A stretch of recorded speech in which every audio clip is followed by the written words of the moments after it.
Bonjour, je m'appelle Samuel Peter Schmid, je suis le pasteur de l'église évangélique La Porte Ouverte Chrétienne à Mulhouse, de laquelle vous avez peut-être entendu parler, j'espère en bien.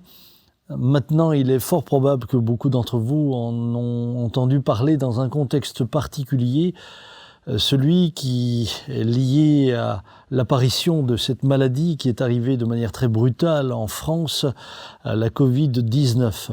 Alors évidemment, les médias ont beaucoup parlé de nous, puisque nous avons été parmi les premiers à dire et à signaler qu'il y avait quelque chose parmi nous d'étrange qui se produisait. Tout le monde a donc focusé sur nous en laissant penser que la Covid venait de la Porte Ouverte Chrétienne, alors que nous étions dans une période où, évidemment, on ne parlait pas encore de la maladie en France, voire l'Agence nationale de la santé disait à cette période-là qu'il n'y avait aucune chaîne de contamination en France. Ceci dit, évidemment, nous avons connu une forme de double peine, puisque bien sûr, nous avons d'abord été touchés dans notre chair, touchés par le décès de beaucoup de nos paroissiens. Ils ont été 32 dans cette période-là, dont 26 avérés de la Covid. Nous avons eu beaucoup de malades, moi-même j'ai été malade, mais nous avons aussi finalement souffert d'une double peine parce que nous avons été jugés. Nous avons été malmenés par les médias, mais également par la société. Et c'est dans cette période-là, à ma grande surprise, alors que je sortais de l'hôpital, j'étais encore bien fatigué, j'étais encore accablé par tout ce que je pouvais entendre, tout ce que je pouvais aussi vivre au travers de mes amis qui étaient décédés, qu'un éditeur m'a contacté. Et cet éditeur, c'est Première Partie, représenté par donc Pierre Schoss, qui m'appelle en me disant que finalement, ils avaient trouvé la manière dont nous étions traités extrêmement injuste, et ils voulaient me donner l'occasion de m'exprimer, d'avoir la parole en me proposant de faire un livre. Je dois vous dire sincèrement que je ne me sentais pas du tout la force de faire un livre, ni l'énergie pour en faire un, surtout que je n'en avais jamais fait un, c'est mon premier livre.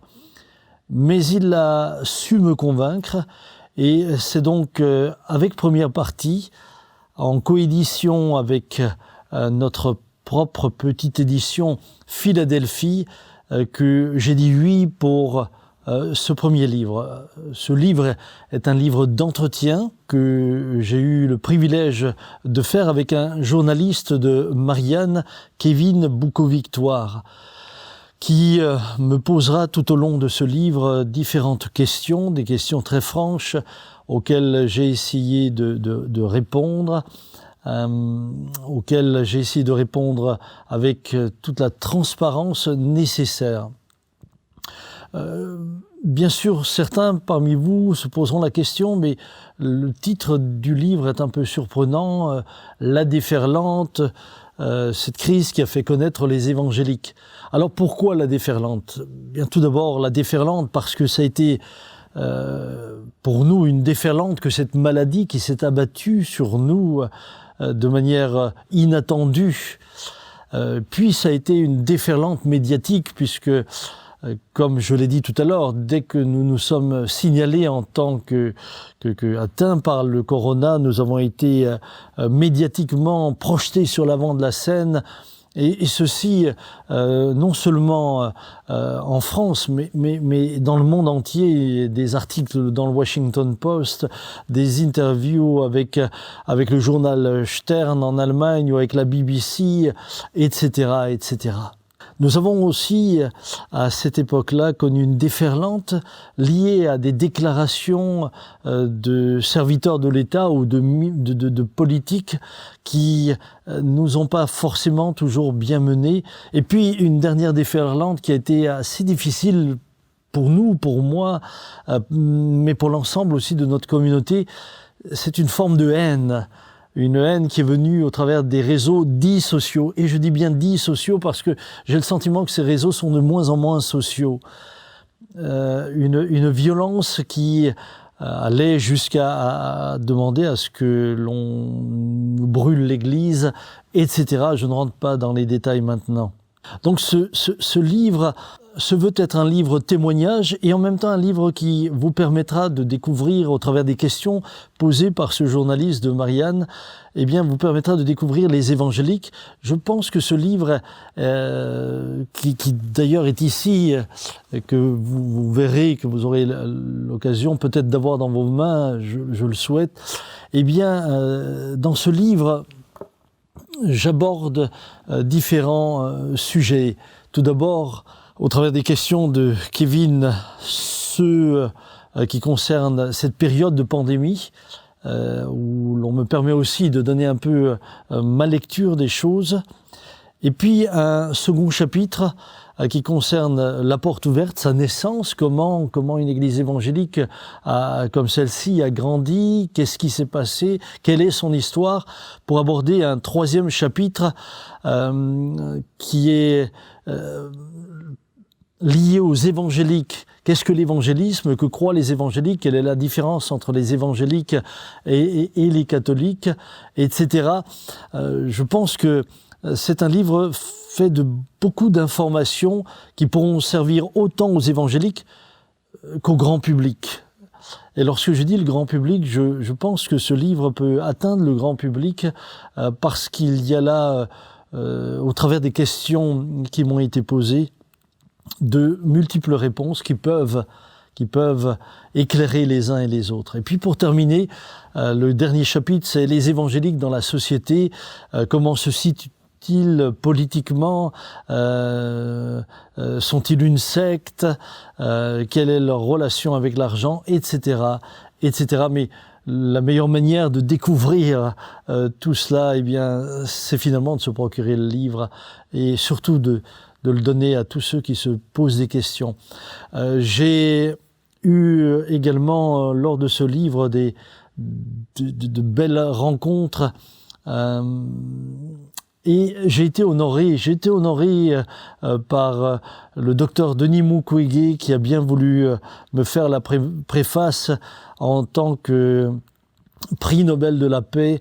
Il m'a honoré par cette manière-là et je voudrais vraiment l'en remercier.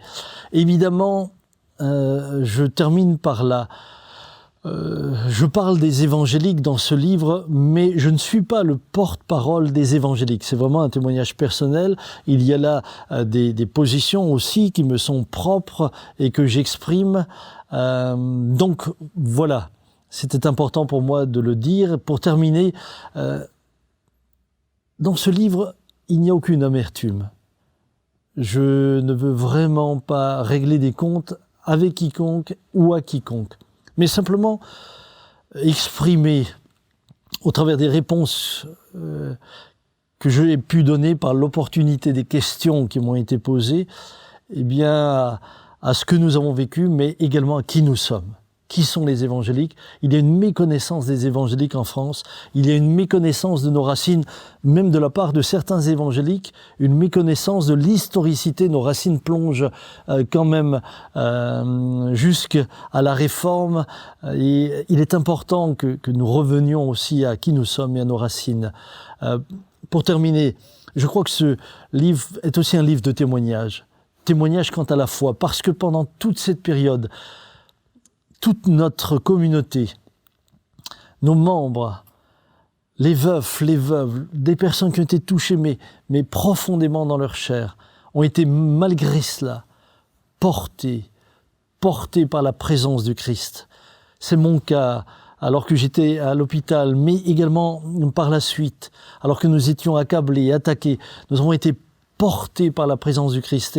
Et je crois que ce livre peut également permettre à des personnes qui peut-être sont encore loin, eh bien de découvrir à quel point le Christ est précieux, précieux à tous ceux qui ont appris à le connaître et à le découvrir. Je vous encourage finalement à découvrir ce livre, quelle que soit la manière dont vous le découvrirez, et à le faire découvrir à d'autres. J'espère de tout cœur que ce livre, d'une manière ou d'une autre, soit en vous apportant des réponses, ou en vous éclairant sur qui sont les évangéliques, ou en découvrant des témoignages de foi, eh bien vous fasse beaucoup de bien et vous encourage dans une période où nous sommes face à une nouvelle vague, où de surcroît, on sent l'angoisse qui monte de plus en plus, on sent la peur qui est présente, eh bien qu'il puisse aussi être pour vous un sujet d'encouragement. Que Dieu vous bénisse richement.